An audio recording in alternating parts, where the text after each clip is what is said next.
Hey guys, how you doing? Tekking101 here. Here are two golf balls that I have. I'm just gonna set them over here on this little pillow. Okay, so this is a topic I've heard discussed quite a bit over the last few months of this flashback, whenever the flashback really started to hit its stride. And I've heard it even discussed more in the last couple of weeks because of the recent developments in One Piece right now. And it comes down to a single question, really, and I'm just gonna throw it out there for you guys right now. Why didn't Whitebeard come to Wano to save Odin? Question mark! Exclamation point, alright? So that's the big debate here. I mean, Whitebeard and Odin, they were on the same crew, they traveled together for years, they were sworn brothers. Everybody that joins Whitebeard's crew becomes a member of his own family. We saw how much he went to go to Marineford, what he went through to save Ace, resulted in his death, essentially, but he didn't care because he was there to save his son. And why didn't he arrive at Wano? I mean, Odin has been in Wano right now, you know, doing the dance numbers, and right now he's sitting in a giant vat of boiling oil, holding up a giant plank with all of his scabbards on there. You know, where's Whitebeard at? Gonna arrive and save him. And this isn't even happening like as soon as Odin got back. This has been going on for 1, 2, 3, 4, 5 years. 5 years of this crap that Odin has been subjugated to the tyrannical rule of Kaido, one of the strongest characters in the story. You know, when's Whitebeard gonna show up and then, you know, drags Odin out of the oil and then they tag team together and they beat down Orochi and Kaido? That'll be cool, right?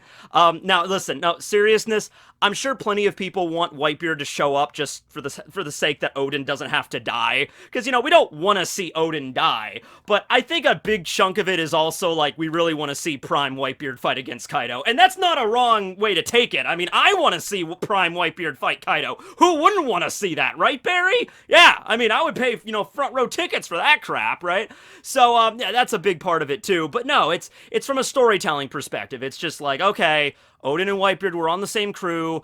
He was on Roger's crew as well, but, you know, Roger is dead at this point, and the Roger crew was disbanded, and they went to the, you know, the four corners of the world. So getting the Roger crew back together to help Odin, not really that feasible at the moment. But the Whitebeard crew, they're still going strong, okay? And plus, Izo is still a member of the Whitebeard crew out there in the world somewhere, okay? So in this video, we're going to talk about that today, and there's actually a bunch of reasons why Whitebeard does not come to help Odin. Let's just start from the simple, like, baseline here, okay? From what we know about Whitebeard's character, from what we know about what happened at Marineford and Ace, I'm just gonna throw this out there right now, okay? If Odin himself contacted Whitebeard directly, I'm not really sure how he would do that because Wano is so isolated, we'll get back to that in a minute, but if Odin were to reach out and contact Whitebeard or Izo directly and ask for help in this particular matter, Whitebeard would be at Wano ASAP. Alright, so it's not a concern of, like, Whitebeard didn't want to go. If Odin asked him, Whitebeard would have went. Absolutely, okay? But we have a few issues here kind of muddying the waters.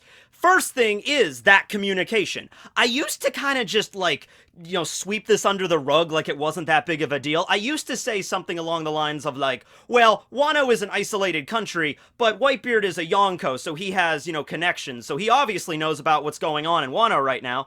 I don't know why I swept it under the rug like that. Like, does he? Like, regardless of how powerful of a pirate Whitebeard is, Wano is still ridiculously isolated. They don't receive news from the outside world unless somebody actually brings it into the country. Like, the only reason Odin found out about the death of Roger is because Orochi gave him a paper. Where did Orochi get the paper? Either probably from one of the Beast Pirates, you know, Kaido's connections with the outside world, or maybe the world government brought it because he's connected to the CPI Jazero and all that stuff, right? Den Mushis. There are no Den Mushis in Wano. The people of Wano don't even know how to use Den Mushis. Yes, right now in the story, they got those, like, those little miniature pen snails. There's, like, pawn transponder snails, right? They're the schmales, whatever you want to call them in whatever translation. Those exist right now in the story, but Oda even clarified in an SBS, those are like a recent invention or like a recent fad in Wano. They did not exist 20 years ago during Odin's time, you know, during when this flashback is going on, nobody had those pocket schmales, okay? And even then, they only work very, like in a localized area. You have like a boss snail that like communicates with the other ones, you know, kind of like relaying the information. They don't work the same same as the other Den Mushi, where you can communicate, like, all over the world with the psychic Den Mushi network, okay? So they don't have Den Mushi, and they don't have the Smails during Oden's time. Now, I'm sure the Den Mushi, like, I'm sure Kaido and his crew have access to the Den Mushi, because Kaido comes from the outside world, and he's a Yonko, and he has to communicate with his forces all over the world, and the underground, and, like, Doflamingo at this point, and all that stuff. So yeah, I'm sure Kaido has Den Mushis to communicate, but he's not gonna let, you know, Oden have access to that, or, like, the regular people of Wano, like, have access. Kaido's not gonna go up to Oden and be like, tell you what, Oden, I feel kinda bad in our last fight. How about this? I'll let you have a phone call. You can contact Whitebeard or whoever you want as, like, a last will and testament or whatever. Just wait until Queen gets off the line. He's been on there for the last couple of hours. Queen, come on, Oden wants to use the Den Mushi. You know, like, Kaido's not gonna let him do that. Orochi probably also has a way to communicate with the outside world because of the CPI Jizero and all that stuff, but they're not gonna let Oden use the communication, you know, network for that, okay? So, with that all being said, regardless of how strong Whitebeard is as a pirate or how much of his communication network he has, unless he physically goes into Wano himself or sends one of his crewmates into Wano with a Den Mushi to relay information back like a spy, which is probably what Blackbeard is doing right now, unless he does that, or just sends somebody to go in and then go back, you know, back and forth to communicate with Whitebeard, unless he does that, there's really no way that Whitebeard could figure out what was going on in the boundaries of Wano Kuni. Right? Now, you know, there's also ways you can wiretap. There's black Den Mushis that can maybe, like, let's say Kaido tries to communicate with the outside world, or Orochi tries to communicate with the world government to figure out a deal between the Aijizero or something. If Whitebeard had access to a black Den Mushi, maybe you could intercept the transmission to figure out what's going on. We've never really seen Whitebeard do that, like, you know, that's more like clandestine, like, marine work. You know, we see the Marines or the government utilizing the black Den Mushis, so we've never really seen Whitebeard utilize it, but I guess that's also another possibility there. But, you know, you can't just overlook the isolation of Wano. You can't just say, oh, well, yeah, it's isolated, but they'd still be able to figure out what's going on. I mean, you know, Izo, yeah, maybe you could send Izo into the country. I'm pretty sure Izo is in the country right now in the present storyline, but back then, you know, probably not. So there's an issue with communication, absolutely, that can't be overlooked. Another thing that you have to look at is the way that Whitebeard viewed Oden. Alright, so obviously everybody that Whitebeard accepts as his nakama into his crew become his family, okay? We've known that for years. Now, there's different, like, classifications that Whitebeard does here, though. You could be considered his child, like, you know, you will be my son or my daughter on this crew. But he also considers people more like equals, as like a brother or like a sister, okay? So, Ace, for example, and I'm pretty sure everybody that's like a lot younger than Whitebeard, he views as his son. Oden he viewed as his brother, and he even said this in the chapter, you know, welcome aboard, brother, I'll show you an adventure of a lifetime. Also with the hair, because Whitebeard had some rockin' blonde hair back in the day, he kind of resembles like Hulk Hogan with the mustache, and he was like, welcome to the crew, brother! You know, so that's the situation there. Now, what's the difference between, like, brother, sister, or, you know, the viewing as your child, okay? Well, in this instance, whenever you are working under Whitebeard and you're a lot younger than him and you're on his crew and he views you as a as his child, he basically acts to, like, protect you at all times. Like, okay, that's my child, I have to make sure my child is protected. So when Ace got captured by the Marines, Whitebeard's gonna raise hell. You know, whether or not Ace asked for help or not, you know, that's my son, he's on my crew, he's my responsibility, I'm gonna go save him, even if it costs me my life. I'm gonna get my whole crew together, I'm gonna get all my allies together, we're family, we freaking look out for ourselves, right? Okay, that's how that goes, okay. But with the situation with brother and sister, and I imagine this is kind of the same way, not just somebody that's like around the same age as Whitebeard or a little bit older, but look at all the people that used to be on Whitebeard's crew that went their separate ways, like Whitey Bay. I'm sure Whitey Bay, Whitebeard considers like, you're my sister, or, you know, that's how that goes. And it's like, alright, well, he was on your crew for a little while, but then Whitey Bay went out on her own to start her own crew. Okay, and Whitebeard, you know, like okay, you're leaving the nest, it's time to get on so you can go to your own crew and you could be your own captain and have your own adventures. Whitebeard is not kind of like the doting helicopter parent where he's going to be constantly like watching and observing every single member of his crew. He probably views like they're out there in the world doing their own thing. Now, once again, if they're ever in any trouble, they're still family. They can come to Whitebeard at any time and say, hey, Pops, we're having trouble, we need your help, and then Whitebeard would be there ASAP, okay? But it's not the same kind of relationship as Whitebeard had with Odin. I mean, not the same kind of relationship that Whitebeard had with Ace. It was the Whitebeard, you know, relationship with Odin, okay? It was more of a brotherly kind of bond, their family, but he's not going to dote over Odin as he would, like, with his other members of the crew, especially the younger members, like Jozu and Marco. They joined up with the Whitebeard crew when they were, like, 12, 15 years old, respectively, okay? So, obviously, he's gonna be paying attention a little bit more to the younger members than the older ones, okay? And the ones that have left the nest and gone out in the world. That's another issue there. Also, and I think the biggest thing here to really keep in mind here is Odin's own desire in this particular instance. I'm gonna dial back the clock a little bit before this flashback even started. It was during this scene. This scene where we see the Oro Jackson, we see the Roger Pirates pirating on the Oro Jackson. This was probably like right after they left Laugh Tale. They're having a big epic time, a good adventure, and there's something troubling Odin. Odin's like having a big thing of sake, and something's troubling him. He's like, "Thank you, Roger, for you know, having me on your crew. It's been a splendid time." And he wanted to ask the crew something, but he kind of like restrained himself. And all the members of the Roger Pirates, like Rayleigh and Buggy and Shanks, and of course everybody, are kind of like, "Oh, Odin, what do you need help with? If you helped us out this whole year, traveling with us and deciphering the poneglyphs. We found Laugh Tale because of you. We found this great treasure and everything about the world. We found out about the Void Century. Like, if you need any help with something, let us know and we'll help you out," right? Like, we're family, we're Nakama, we're all part of the same crew. And Odin basically said something along the lines, and I'm paraphrasing here, but he said something along the lines of like, I thank you all for offering, but this is something that, like, bears responsibility for the Kozuki clan and those connected to Wano. This is something I have to do on my own with the help of my own vassals and my retainers and my samurai. This is not something that involves you guys.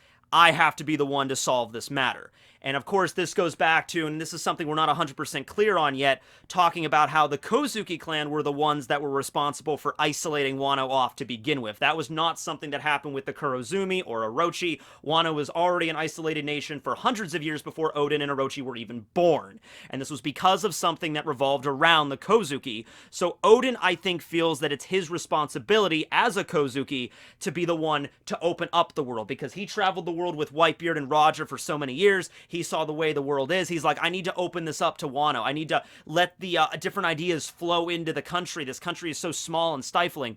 So his idea was, I'm going to go back to Wano. I'm going to become the Shogun, and I'm going to change things, and I'm going to open up the borders of my country. But I got to do that on my own, and I got to do that with the help of other people that are from the country. I can't do it with you guys. It's like a principle thing. It's like Odin could have easily asked for their help. Roger and Whitebeard would have definitely helped Odin as much as they could. But Odin decided not to. The same thing. It's a lot of things we see with a lot of characters in One Piece, where it's like they have a lot of pride and they just want to do things on their own. We've seen this a lot throughout the story, okay? Particularly with Wano Kuni as well, because that's a country that seeps so much in tradition, especially with the samurai code and, you know, Bushido and all that stuff like that. So we can see why Odin decides to do this. Even after the deal is made with Orochi and Kaido, and the whole thing with, like, Orochi kidnapping people and sending them off to Kaido as tribute, and like, okay, well, if you dance naked in the streets once a week, I'll let 100 people go free. Even with that deal on the table, Odin does not explain the situation to even his scabbards. He does not explain the deal that he made. He does not explain why he's dancing naked in the streets. He just does it. He just takes all of that weight onto himself. This is made literal by when he gets put into the giant vat of oil and literally is holding all of his retainers, his scabbards, on his shoulders while he is boiling alive, or being deep fried, I guess, in this sense. Not really boiled, but yeah. Odin is just that kind of guy. He's the kind of guy that's like, I will take all of the burden onto myself. He could have figured out some way to contact Whitebeard. Once again, I'm not sure how he would have done that. Basically, what Odin would have had to do, probably, is he would have had to send one of his scabbards on a mission to leave the country, and even then, that's really dangerous, leaving the land of Wano, because you could be found out and be executed right then and there. But that's what probably Odin would have had to do. Either that, or he would have had to figure out some way to sneak into Onigashima or the palace and get his hands on a Denden Mushi, which I guess Odin would have some idea on how to use a Denden Mushi, because of, you know, traveling with Whitebeard and Roger and everything. But still, like, that's what he would have had to do. And, you know, Oden is a strong guy, and he has, like, ninjas and shit working for him. Like, could he have done that if he really wanted to? Yeah. Odin could have been like, all right, tell you what, we need Whitebeard's help. Raizo, we need to figure out a way to get a message to him. Raizo, you're gonna have to break into the palace. We're gonna figure out a way to find these Den Mushis. I'm sure there's at least one in the country. Orochi is probably gonna have one. I know Kaido probably has one. We just need to get our hands on one of those Den Mushi, contact Whitebeard, and then we can, you know, like, contact Izo, and then get them here to the country, and they'll help us out. Easily could have done that, but Odin simply did not want that to be the case, and he even kept his scabbards in the dark, so it's not even a situation of, like, Kinemon contacting Izo or something, because, like, they literally have no idea what's going on here. Like, even if it results in Odin's death, which is what it's looking like, if we go along with what we know so far in the story, even if it ends with Odin's death, this is also probably something that Odin saw coming, and he's fine with it. You know, he's just like, I would rather die than have this be other people's problems. This is the Kozuki clan's problem. They were the ones that started this isolationist crap. We're going to be ones that end it. Even if it results in my death, I'm kind of okay with that. Just as long as my scabbards get away. You know, that would probably be Odin's overall goal here, because I still think Odin is probably going to die. Orochi and Kaido, you know, they're going to pull the rug out from under Odin. Even if Odin survives the hour in the oil, they're still going to pull something else out and just be like, okay, well, you're still dead. And then the scabbards manage to get away, and then that continues the flashback, as we already know, with Toki and sending into the future and all that crap, right? So yeah, if that's the reason why you wanted it, is like, why didn't Whitebeard come and try to save Odin? It's because Odin doesn't want him to. Odin doesn't want him to. Odin doesn't want the rest of the Roger pirates to do it, even if they were able to. Even they even offered, they even said, we will come and help you. And this was even after they got the poneglyph from Wano. Odin still had an idea, like, Orochi is leading the country, there's a lot of problems in the country. Even after getting a hint that that was the situation, he still didn't ask for Roger and his crew's help. That's just Odin. I mean, you could say that's very naive, you could say that's stubborn, or you could say that's very noble, very honorable of him to take all of the weight onto himself. You could just say he's stupid for doing that. But I guess it really all comes down to is, like, hey, it's Odin's desire, and even if his own life is something that he's willing to gamble in this instance, he's a grown-ass man. He, you know, he can make that decision, I suppose, right? He's like, even if this results in my death, this is what I'm doing. I choose to dance naked in the streets, making this deal with Orochi without telling anybody anything. That's his decision to make, right? And you could call him whatever you want, but that's how it went, right? Now, another issue is not so much this, the situation involving Odin and why Whitebeard didn't come and save him. We have another issue that I've brought up before, and that issue is, okay, even after Odin dies, Wano country is just fell into, like, you know, a horrible state because of Orochi and Kaido, weapons factory, slavery, deforestation, pollution. We've went all this stuff before. 20 years goes by, and Whitebeard never gets involved. Izo never gets involved. Now, yeah, communications are limited, sure. But you can't tell me that within 20 years, and all that time, Izo is still a member of the Whitebeard crew, and Whitebeard just gains more and more power and influence in the world. In 20 years, he at least didn't learn about the death of Odin, or the subjugation of Wano, or what Kaido's getting up to. You know, 20 years and all that going on, not learning at least about the death of one of his brothers. I would feel like it would only make sense that Whitebeard knew, but for whatever reason, he still decided to not go. Now, perhaps, because we saw the conversation between Roger and Odin, where Odin says, I don't want you guys to come and help me. Maybe Odin said something similar to Whitebeard when he was journeying with Whitebeard's crew, where he said something maybe along the lines of, like, this is the Kozuki clan's matter, we're gonna deal with it. When I get back to Wano, I'm gonna do this someday. And maybe Whitebeard decided, okay, tell you what.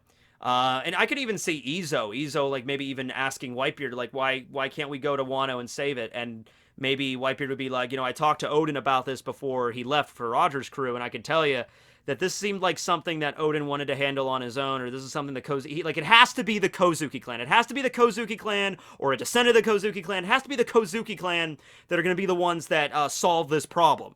It can't be an outsider just, you know, getting in somebody else's business. That's the best explanation I got. Once again, Kaido is a major threat, even for Whitebeard. Whitebeard rocking up and fighting against Kaido, that's not going to be an easy fight. But even so, like, if Oden asked for help, Whitebeard would have done it. But I think, oh, you know, not really so much afraid of, like, Kaido's strength, but just, like, Whitebeard respecting Oden's wishes.